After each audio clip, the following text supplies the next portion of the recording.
ورحمۃ اللہ وبرکاتہ۔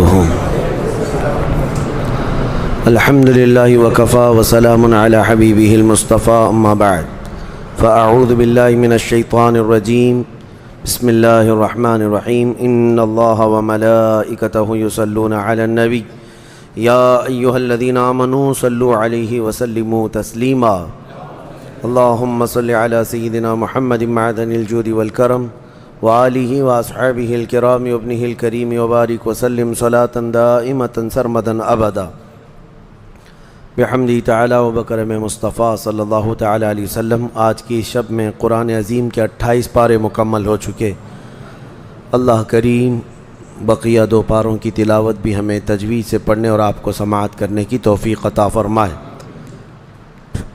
آج ہم نے سورہ مجادلہ، سورہ حشر اور سورہ ممتحنہ، سورہ صف، سورہ جمعہ، سورہ منافقون، سورہ تغابن، سورہ طلاق اور سورہ تحریم کی تلاوتیں کی۔ اتنی ساری صورتیں آج تلاوت میں آئی ہیں۔ ہر سورہ کی اگر تفسیر کے لیے میں بیٹھوں تو ایک الگ الگ وقت درکار ہے۔ شروع میں ہم نے جو سورہ تلاوت کی جس کو سورہ مجادلہ کہتے ہیں، اس میں مجادلہ کا مطلب تکرار ہے، جھگڑا ہے۔ مسئلہ یہ تھا کہ ایک مسئلہ ہے شریعت کا، لوگ تو طلاق جانتے ہیں لیکن اسی کی اس طرح سے ایک اور چیز ہے جس کو اکثر لوگ جانتے نہیں۔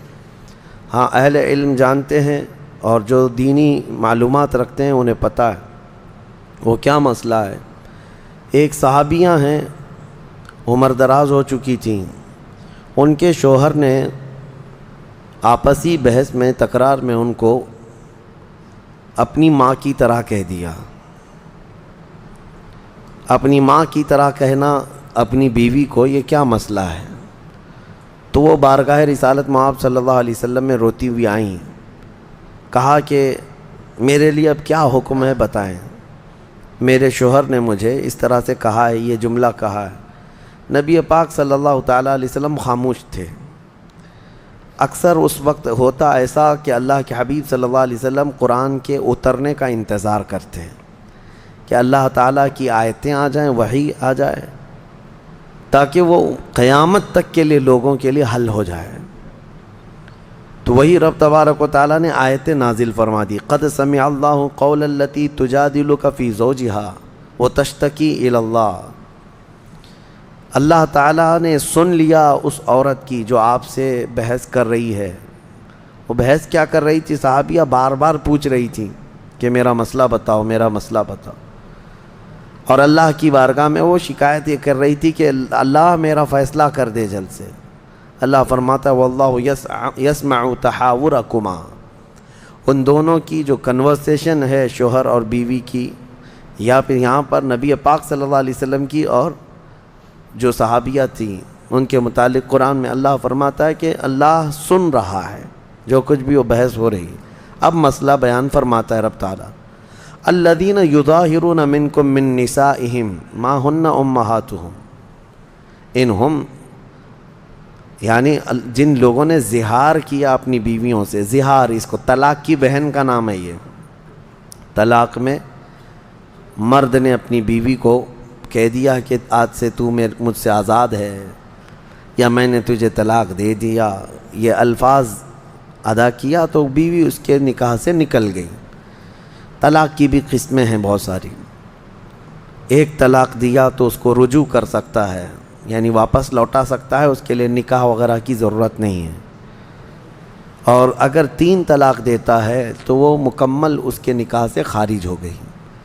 اب یہاں پر ایک بڑا مسئلہ پھیلا کر رکھا ہے ہمارے ملک میں لوگوں نے، حلالہ۔ حلالہ شریعت میں ہے ہی نہیں، اس کو ہم حلالہ نہیں کہتے، نکاح جدید۔ عورت کو اگر کسی نے طلاق دیا 3 طلاق، تو پھر اب وہ عورت اس شوہر کی عدت گزارے اور اس کے بعد وہ دوسرا کسی سے بھی نکاح کر لے، نکاح جدید، حلالہ نہیں ہے۔ جیسے نکاح ہوتا ہے اوریجنل نکاح کرے، پھر وہ دونوں لوگ رہنا چاہیں تو رہیں، یا پھر الگ ہونا چاہیں تو الگ ہو جائیں، پھر پہلے والے شوہر کے لیے وہ حلال ہو سکتی ہے۔ لیکن حلال کرنے کے لیے گھمانا کسی کے پاس، یہ شریعت میں ایسا ہے نہیں۔ بات سمجھ رہے ہیں آپ؟ اسی کو کفار و مشرکین آج بہت بڑھ چڑھ کر کے بیان کرتے ہیں کہ حلالے والے لوگ، حلالے والے لوگ۔ حلالہ کیا چیز ہے؟ نکاح جدید ہے، دوسرا نکاح کرے وہ عورت، رہنا چاہے تو اس کے ساتھ رہے۔ اب زہار کیا چیز ہے؟ زہار جو ہے اپنی عورت کو محرم عورتوں سے تشبیہ دینا، مطلب اپنی عورت کو یوں کہہ دینا کہ تو میری ماں کی طرح ہے، میری بہن کی طرح ہے، میری بیٹی کی طرح ہے، میری پھوپھی کی طرح ہے، میری خالہ کی طرح ہے۔ یہ جو محرم عورتیں اس سے پہلے میں گنا چکا ہوں، ان عورتوں میں سے کسی ایک عورت سے اپنی بیوی کو تشبیہ دیا تو عورت اپنے مرد پر حرام ہو گئی، فوراً حرام ہو جائے گی عورت۔ لیکن اس میں نکاح جدید نہیں ہے، دوسرا نکاح کرنا نہیں ہے، بلکہ اس کا کفارہ ہے۔ جس نے اپنی عورت کو یوں کہا اس کے لیے کفارہ کیا ہے؟ رب تعالیٰ فرماتا ہے کہ والذین یظاہرون من نسائہم ثم یعودون لما قالوا فتحریر رقبۃ من قبل ان یتماسا۔ ایک غلام آزاد کرنا ہوگا چھونے سے پہلے، عورت کو چھونا حرام ہے اس کے لیے۔ اب غلامی کا دور ہے نہیں، تو آگے رب تعالیٰ فرماتا ہے جو غلام آزاد نہیں کر سکتا وہ 60 روزے کنٹینیو رکھے گا، ایک روزہ بھی بیچ میں مس ہوا تو پھر شروع سے رکھے گا۔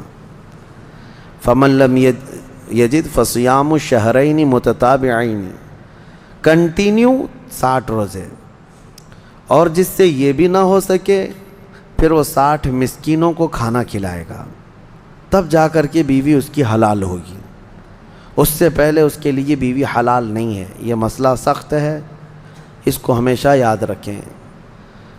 یہی زہار کے مسئلے پہلے ہی صفحے میں اللہ تبارک و تعالیٰ نے بیان فرمائے، اور رب تعالیٰ فرماتا ہے کہ بیویاں تمہاری نہ ماں ہیں نہ ہی تمہارے لیے وہ بہنیں ہیں۔ اس طرح کے الفاظ کہنے بھی نہیں چاہیے۔ تو یہ زہار کے مسئلے یہ بیان ہو جائیں۔ میں نوجوانوں سے یہی کہتا ہوں کہ طلاق کے مسئلے، زہار کے مسئلے، لعان کے مسئلے، یہ سب مسئلے شادی سے پہلے ہی سیکھ لو، تاکہ تم سے ایسی کوئی غلطی نہ ہونے پائے بعد میں۔ اس کے بعد پھر ہم نے سورہ حشر کی تلاوت کی ہے۔ سورہ حشر، اس کی بڑی فضیلت ہے۔ اس کی آخری آیتیں میرے آقا صلی اللہ تعالیٰ علیہ وسلم نے ارشاد فرمایا، جس نے سورہ حشر کی آخری آیتیں رات کو تلاوت کی، اگر صبح اس کا انتقال ہو گیا تو اس کو شہیدوں میں اٹھایا جائے گا۔ وہ آخری آیتیں هو اللہ الذی لا الہ الا هو عالم الغیب والشہادۃ هو الرحمن الرحیم، یہ آخری آیتیں ہیں۔ اور سورہ حشر میں بھی اللہ تبارک و تعالیٰ نے کئی اہم پیغامات عطا فرمائے ہیں، اور ایک دو آیتیں میں آپ کو بتا دیتا ہوں۔ سورہ ممتحنہ میں جو آئی ہیں، اللہ فرماتا ہے لا ينہاکم اللہ عن الذین لم یقاتلوکم فی الدین ولم یخرجوکم ان تبروہم وتقسطوا الیہم۔ یہ آیتیں ان ظالموں کو نہیں نظر آتی۔ اللہ نے فرمایا جن لوگوں نے تم سے لڑائی نہیں کی، قتل و قتال نہیں کیا، اور نہ تم کو تمہارے گھروں سے کبھی نکلنے پر مجبور کیا، تو اللہ تعالیٰ ایسے لوگوں سے تمہیں ملنے جلنے سے منع نہیں کرتا۔ ان کے ساتھ اچھا سلوک کرو، انصاف کے ساتھ رہو۔ جن کے ساتھ تمہاری جنگ نہیں ہوئی، جنہوں نے تمہارے گھروں سے تمہیں نہیں نکالا، ان کے ساتھ اللہ کیا فرماتا ہے؟ مل جل کر کے رہنے میں، ان کے ساتھ اچھائی کا سلوک کرنے میں اللہ منع نہیں فرماتا۔ انما ینہاکم اللہ عن الذین قاتلوکم فی الدین، ہاں اللہ تعالیٰ ان لوگوں سے تمہیں ملنے سے منع کرتا ہے جنہوں نے دین میں تم سے جنگ کیا ہے۔ وَأَخْرَجُوكُم مِّن دِيَارِكُمْ، اور تم کو تمہارے گھروں سے، تمہارے شہروں سے نکالا ہے، یا پھر تمہارے نکالنے پر دوسروں کی مدد کی ہے۔ ایسے فسادی لوگوں سے اللہ فرماتا ہے تم کوئی موالات، محبت ہرگز نہ رکھنا، اور جو ایسے لوگوں سے محبت رکھتا ہے وہ بڑا ظالم ہے۔ اب آپ سمجھ گئے، جو دشمنان اسلام ہیں، جو مسلمانوں کو قتل کرتے ہیں یا ان کو ان کے گھروں سے نکالتے ہیں، ایسوں سے دوستی کے لیے قرآن اجازت نہیں دیتا۔ ہاں جنہوں نے تمہارے ساتھ قتل و قتال نہیں کیا، نہ ہی تمہارے گھروں سے نکالا، ان کے ساتھ تم اچھا سلوک کرو۔ قرآن میں ہے ان تبروہم، اچھا سلوک کرو، وتقسطوا الیہم، ان کے ساتھ انصاف کا معاملہ کرو، بے شک اللہ تعالیٰ انصاف کرنے والوں کو پسند کرتا ہے۔ یہ دونوں آیتیں ہمیشہ یاد رکھنا چاہیے، ورنہ یہ نکالتے ہیں ایک آیت اور ہر جگہ بیان کرتے ہیں کہ قرآن میں جو ہے کافروں کو مارنے کا حکم ہے، قتل کرنے کا حکم ہے، کافروں سے دوستی نہ کرنے کا حکم ہے۔ یقیناً کون سے کافر؟ قرآن میں اللہ نے فرما دیا جنہوں نے تم سے جنگ کیا ہے، جو تمہارے جان کے دشمن ہیں، تمہارے دین کے دشمن ہیں، اور تم کو تمہارے گھروں سے نکالا یا نکالنے پر مدد کیا۔ یہ تو کامن سی بات ہے، دنیا میں کوئی بھی قوم کیوں ایسوں سے دوستی کرے گی؟ تو میرے عزیزو یہ بات یاد رکھ لیں۔ اور سورہ ممتحنہ کی شروع کی آیتیں جو ہیں اللہ نے فرمایا یا ایھا الذین آمنوا لا تتخذوا عدوی وعدوکم اولیاء، اے ایمان والو میرے دشمنوں کو اور اپنے دشمنوں کو دوست کبھی مت بناؤ۔ تلقون الیہم بالمودۃ وقد کفروا بما جاءکم، تم ان کے لیے محبت پیش کرتے ہو جبکہ وہ اللہ کی نعمت آیتوں کو جھٹلا دیتے ہیں جو کچھ آیا ہے، اور جنہوں نے رسول کی دشمنی کی ہے تم ان سے دوستی بگاڑتے ہو۔ قرآن پاک میں تنبیہ کے ساتھ سختی کے ساتھ کہا گیا ہے۔ اور اگر تمہاری اولاد ہو، تمہارے جو کچھ بھی ہو، تمہیں فائدہ نہیں دیں گے اگر کافر ہیں تو اس بات کو سمجھ کر کے چلیں۔ پھر سورہ مجادلہ میں جو پیغامات تھے اس میں سے ایک یہ ہے، اللہ تعالیٰ نے فرمایا الم تر الی الذین نہوا عن النجوی، کیا آپ نے نہیں دیکھا ان لوگوں کو جن کو منع کیا گیا ہے کانا پھوسی کرنے سے؟ اللہ تعالیٰ نے منع فرمایا۔ جب کوئی 3 لوگ بیٹھے ہوں تو اللہ فرماتا چوتھا اللہ ہے۔ تم اگر خفیہ باتیں کر رہے ہو، کانا پھوسی کر رہے ہو، ما یکون من نجوى ثلاثۃ الا هو رابعهم ولا خمسۃ الا هو سادسهم، اگر 5 لوگ بیٹھ کر کے کر رہے ہوں تو چھٹا رب تبارک و تعالیٰ ہے۔ تو اس طرح کی حرکتوں کو منع کیا گیا ہے، یہ کانا پھوسی کرنا، خفیہ باتیں کرنا، کس طور پر؟ جب لوگ تمہارے سامنے بیٹھے ہوں۔ اب مثال کے طور پر 8-10 لوگوں کی محفل بیٹھی ہے، 2 ہی لوگ بیٹھ کر کے اس میں خسر پھسر کر رہے ہوں تو یہ اخلاق سے گری ہوئی بات ہے، کیونکہ دوسروں کے دلوں میں شیطان شک ڈال دے گا کہ یہ میرے ہی متعلق کچھ بول رہے ہیں، اور ہر ایک یہی سوچنے لگے گا کہ یہ میرے خلاف پلاننگ چل رہی ہے۔ اس طرح کی حرکت کرنے سے پرہیز کرنا چاہیے، بچنا چاہیے۔ اللہ تعالیٰ نے فرمایا کتب اللہ لأغلبن انا ورسلی، اللہ نے یہ لکھ دیا ہے کہ اللہ تبارک و تعالیٰ فرماتا ہے ضرور ضرور اللہ ہی غالب آئے گا اور اس کے رسول غالب آئیں گے۔ اور پھر یہ ایک آیت یہ بھی میں آپ کو سنا دوں، لا تجد قوما یؤمنون باللہ والیوم الآخر یوادون من حاد اللہ ورسولہ ولو کانوا آباءہم او ابناءہم او اخوانہم او عشیرتہم۔ اللہ فرماتا ہے محبوب آپ ایسے لوگوں کو نہیں پائیں گے جو اللہ پر اور آخرت پر ایمان رکھتے ہوں۔ ایسے مومنین کبھی بھی اللہ اور اس کے رسول کے دشمنوں سے دوستی ہرگز نہیں کریں گے، چاہے ان کے باپ ہوں، چاہے ان کے بھائی ہوں، چاہے ان کے خاندان والے ہوں، چاہے ان کے بیٹے ہوں، دوستی نہیں کریں گے۔ یہ قرآن کی آیت ان صحابہ کے لیے ہے۔ ایک بار حضرت ابو عبیدہ بن جراح، ان کے متعلق کی روایت ہے، بارگاہ رسول صلی اللہ علیہ وسلم میں آئے، ایک کپڑے میں کسی کا کٹا ہوا سر لے کر کے آئے جس سے خون ٹپک رہا تھا۔ حضور نے پوچھا یہ کیا ہے؟ سر وہ کپڑا ہٹا کر دکھایا، کہا یہ میرے باپ کا سر ہے۔ کہا کس نے قتل کیا؟ کہا میں نے کیا۔ کیسے؟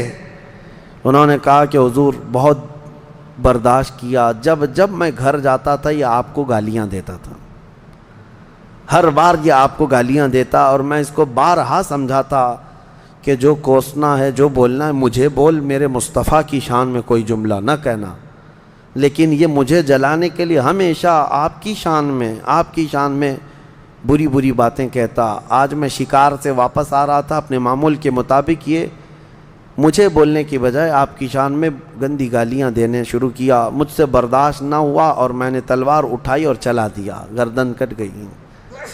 اب پھر مجھے احساس ہوا کہ میں نے جس کا قتل کیا, اگر مجھے یہ سزا ہے تو میں بارگاہ مصطفیٰ میں حاضر ہوتا ہوں, جو سزا ہوگی قبول کروں گا. حضور پاک صلی اللہ تعالیٰ علیہ وسلم کے پاس وہ آئے اور کہا کہ میری جو سزا ہے وہ دے دے. اسی وقت یہ آیت اتری, اللہ نے فرمایا ایمان والے چاہے ان کا باپ ہو چاہے بیٹا ہو, ایسوں کی وہ ذرا برابر رو رعایت نہیں کرتے جو اللہ اور اس کے رسول کے دشمن ہیں. تو اللہ کے نبی صلی اللہ تعالیٰ علیہ وسلم نے فرمایا کہ تمہارے اس عمل کو اللہ تبارک و تعالیٰ نے گناہ نہیں فرمایا, بلکہ آیت میں اللہ نے فرمایا رضی اللہ عنہم ورضوا عنہ, اللہ ان سے راضی ہوا, اللہ ان سے راضی ہوا اور وہ اللہ سے راضی ہوئے, اللہ ان کو جنت میں داخل فرمائے گا. اصل رشتہ ہمارا حضور پاک کی ذات سے جڑا ہوا ہے. اگر یہ رشتہ سلامت ہے تو ہمارے سارے رشتے ہیں, اور اگر یہ رشتہ نہیں ہے تو پھر ہمارے کوئی رشتے نہیں ہیں. ہاں, بہت آسان سا ہے اصول دوستی اپنا, جو ان سے آشنا نہیں وہ ہمارا ہو نہیں سکتا.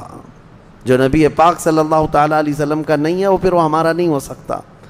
سورہ صف کی ہم نے تلاوت کی جس میں اللہ نے صحابہ کی تعریف فرمائی, ان اللہ یحب الذین یقاتلون فی سبیلہ صفا کأنہم بنیان مرصوص, بے شک اللہ تعالیٰ ان مجاہدین سے بہت محبت کرتا ہے کہ جب وہ اللہ کی راہ میں جہاد کے لے جاتے ہیں تو ایسی صف بناتے ہیں جیسے سیسا پلائی ہوئی دیوار ہو, کوئی ان کی صفوں کو نہیں چیر پاتا. آپ کو پتہ ہے حضرت عمر فاروق رضی اللہ تعالیٰ عنہ کا قتل کرنے والا نماز کی حالت میں آپ کو قتل کیا گیا تھا.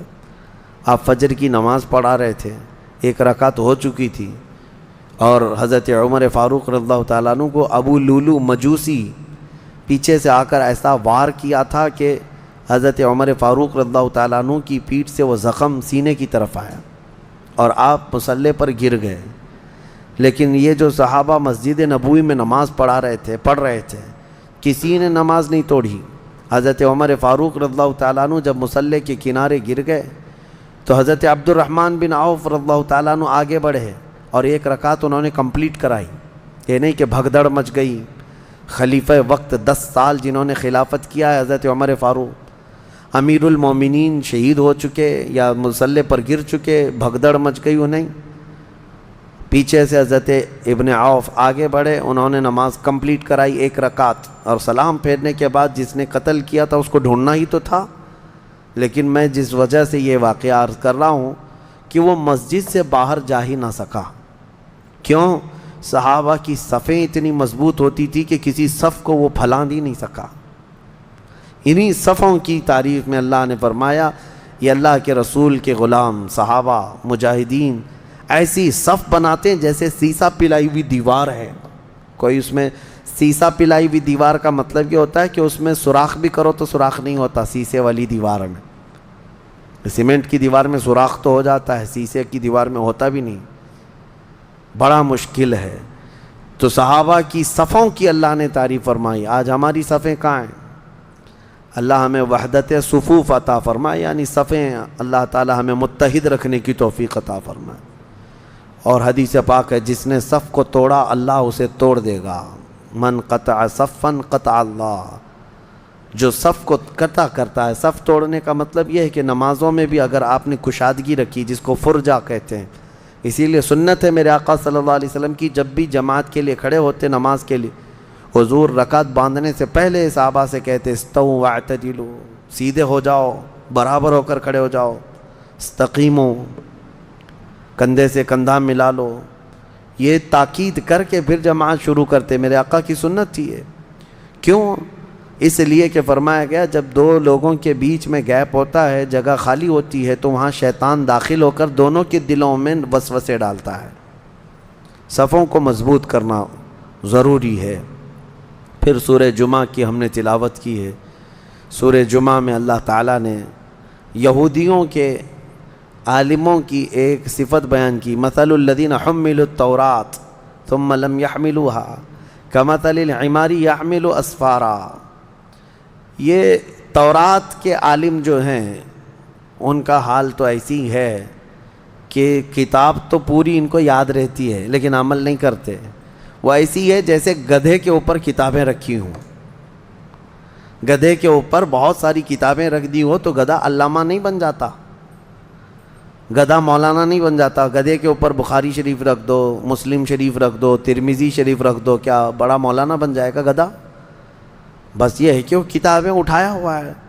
ایسے کتابیں اٹھائے ہوئے بہت سارے وہ لوگ ہیں جو بے عمل لوگ ہیں, یعنی کتابیں پڑھ تو لیے ان لوگوں نے, بہت ساری چیزیں یاد تو کر لیا لیکن عملی طور پر نہیں آ سکے. ان کے متعلق قرآن پاک میں یہ آیت آئی ہے. اور اس کے بعد رب تعالیٰ فرماتا ہے یہودیوں کی صفت یہ ہے کہ یہ کہتے ہیں کہ ہم اللہ کے بہت پیارے ہیں. اللہ فرماتا ہے یا ان زعمتم انکم اولیاء للہ من دون الناس, محبوب آپ ان سے کہہ دیں کر یہی اللہ کے پیارے ہیں, محبوب ہیں لوگوں کے علاوہ. آج بھی ان کا عقیدہ یہی ہے کہ نحن شعب اللہ المختار. یہ کہتے ہیں پوری کائنات میں اللہ کی چنی ہوئی جماعت ہم ہیں, یہودی چنی ہوئی جماعت ہیں, یہ منتخب ہیں.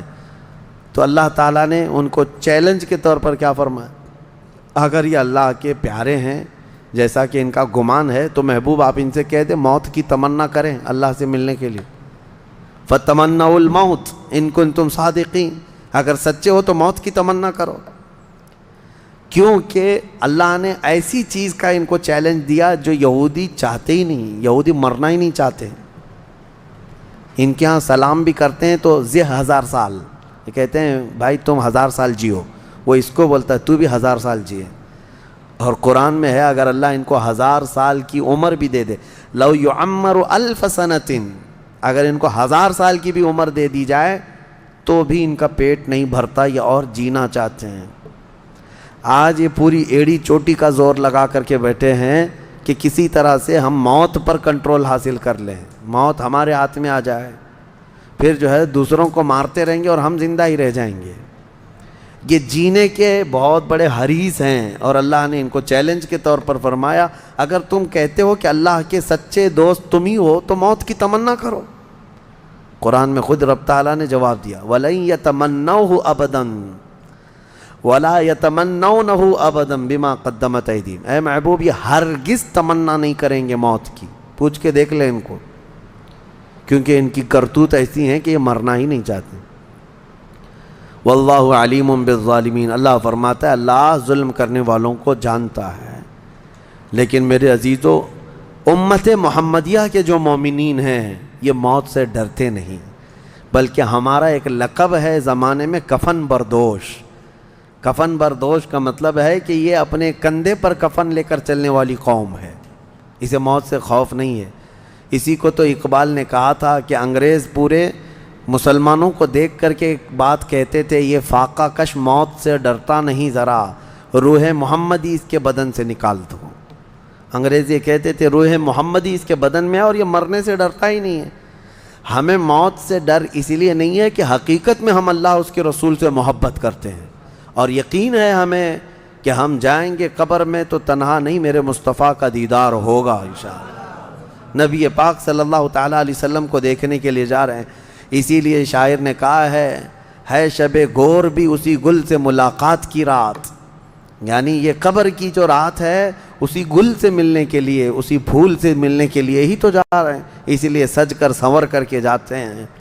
ہمارا یقین ہے الموت جسر یوصل الحبیب الی الحبیب, موت ایک برج ہے, ایک پل ہے, ایک حبیب کو دوسرے حبیب سے ملا دیتا ہے. یہودی نہیں, ان کے ہاں جان کی بڑی قیمت ہے, جان کی بڑی قیمت. ایک اسرائیلی بھی اگر کسی کے ہاں قیدی بن جائے, ایک اسرائیلی, اس کو چھڑانے کے لیے یہ 500 دوسرے قیدیوں کو آزاد کر سکتے ہیں. 500 قیدیوں کو آزاد کر دیں گے ایک اپنے اسرائیلی کو چھڑانا ہو. موت کی ان کے ہاں بہت, موت کا بڑا خوف ہے, بہت ڈر ہے. اور قرآن کہہ رہا ہے, یہ میری بات نہیں, قرآن کہہ رہا ہے موت کی تمنا نہیں کرتے.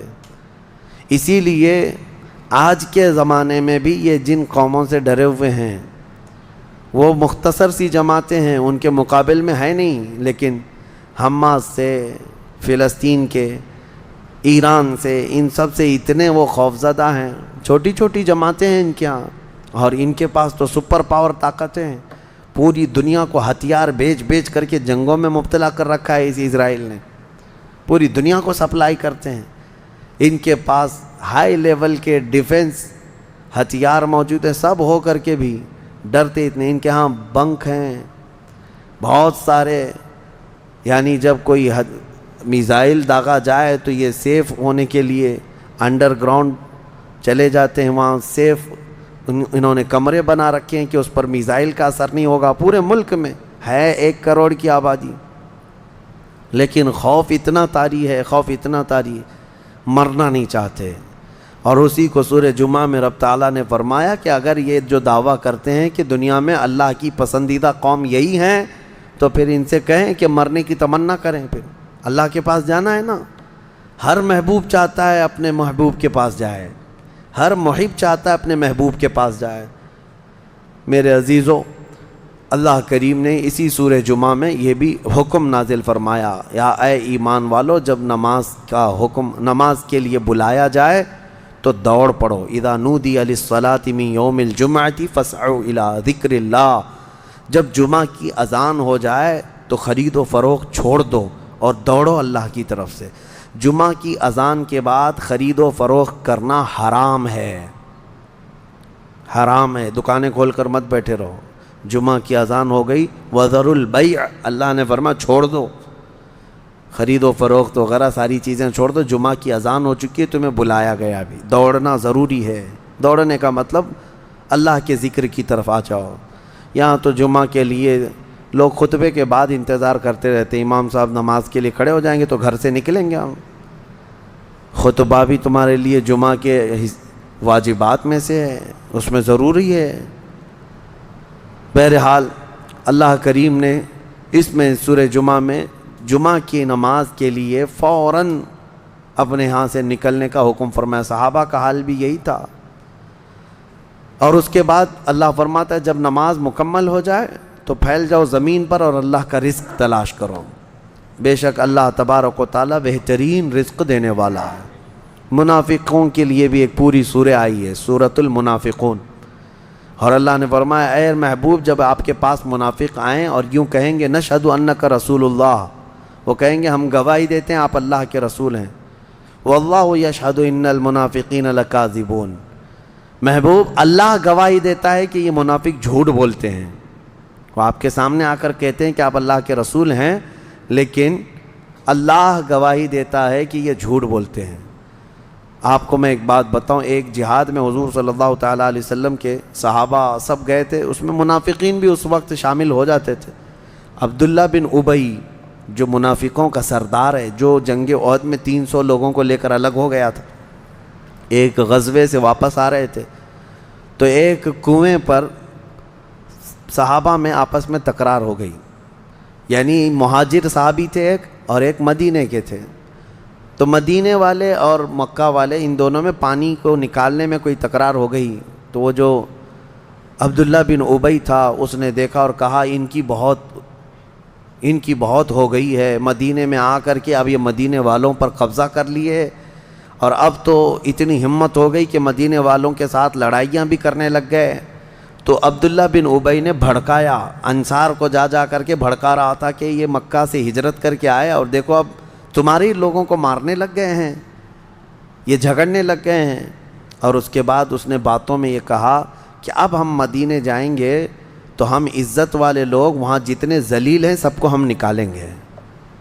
اس نے کس کو کہا؟ حضور صلی اللہ علیہ وسلم کو اور ان کے صحابہ جو ہجرت کر کے آئے ان کو کہا جتنے ذلیل لوگ ہیں ہم ان کو نکالیں گے۔ یہ اس خبیث نے کہا تھا عبداللہ بن ابی نے۔ یہ باتیں چلنے لگیں اور عبداللہ بن ابی نے یہ کہا تو کچھ لوگوں نے سنا تھا، حضور تک یہ بات آئی نہیں تھی۔ اب مدینے کی طرف جب یہ قافلہ چلا تو بیچ میں عبداللہ بن ابی کا یہ بیٹے ہیں، عاشق رسول ہیں، باپ منافقوں کا سردار ہے، بیٹا پکا عاشق رسول ہے، مدینے کے باہر ہی اپنے باپ کا راستہ روک کر کھڑے ہو گئے۔ کہا میں نے سنا ہے کہ تم نے اللہ کے رسول اور ان کے ساتھی جو مہاجرین صحابہ ہیں ان کو کہا کہ ذلیل لوگوں کو تم مدینے سے نکالو گے۔ عبداللہ بن ابی جھوٹ بولتا تھا بہت. کہا کہ کس نے کہا؟ ایسی بات نہیں ہے، ویسی بات نہیں. تو اس کے بیٹے جو تھے انہوں نے کہا جس نے بھی کہا لیکن مجھے یقین ہے کہ تو نے کہا ہوگا. اپنے باپ سے وہ لڑتے رہے. کہا کہ نہیں، میں نے ان کے لیے نہیں کہا، ان کے لیے نہیں کہا، میں فلاں کے لیے کہا.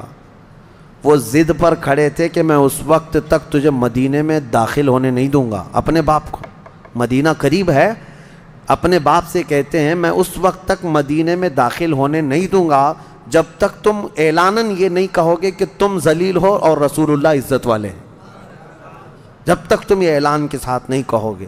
بیٹا اڑ گیا اور منافقین کا سردار وہ کہنے لگا، حضور پاک صلی اللہ علیہ وسلم کے پاس آ کر شکایت کیا کہ یہ میرا بیٹا ایسا ایسا میرے متعلق کہہ رہا ہے، میں بھلا آپ کی تعریف کرنے والا آدمی، میں آپ کے گن گانے والا آدمی، مجھے یہ ایسا کہہ رہا ہے. تب آیتیں اتری، یہ پورے سورہ منافقون آ گئی. اللہ نے فرمایا یقولون لئن رجعنا الى المدینة لیخرجن الاعز منها الاذل وللہ العزة ولرسولہ وللمؤمنین ولکن المنافقین لا يعلمون. محبوب، یہ منافقین کہتے ہیں کہ اگر ہم مدینے لوٹ آئے تو عزت والے ہم لوگ ان ذلیلوں کو نکالیں گے. خبردار، عزت اللہ کی ہے، عزت رسول کی ہے اور عزت ایمان والوں کی ہے. اور منافقین اس بات سے بے خبر ہیں، ان کو پتہ نہیں عزت کہاں ہے. نبی پاک صلی اللہ علیہ وسلم نے یہ آیت تلاوت فرمائی. پھر اس کے بعد اس منافقین کے سردار نے خوب چیخ چیخ کر کے کہا، لوگوں سنو کان کھول کر کے، ہم ذلیل ہیں اور محمد اللہ کے رسول عزت والے ہیں اور ان کے ساتھی عزت والے ہیں. تب بیٹے نے راستہ چھوڑا مدینے میں آنے کا. یہ صحابہ کا ایمان تھا، وہ حضور کے سامنے پھر کسی کو نہیں مانتے تھے. تو یہ حقیقت میں ایمان کا حصہ بھی ہے. الا لا ایمان لمن لا محبت لہ، جس کے پاس حضور کی محبت نہیں اس کا کوئی ایمان ہی نہیں. اسی کو اقبال نے بہت اچھے انداز میں کہا ہے، محمد کی محبت دین حق کی شرط اول ہے، اسی میں ہو اگر خامی تو سب کچھ نامکمل ہے. اسی میں ہو اگر خامی تو سب کچھ نامکمل ہے. اللہ کریم ہم سب کو نبی پاک صلی اللہ تعالیٰ علیہ وسلم کے جلووں میں زندگی عطا فرمائے، حضور کے قدموں میں موت عطا فرمائے. وآخر دعوانا ان الحمد للہ رب العالمین.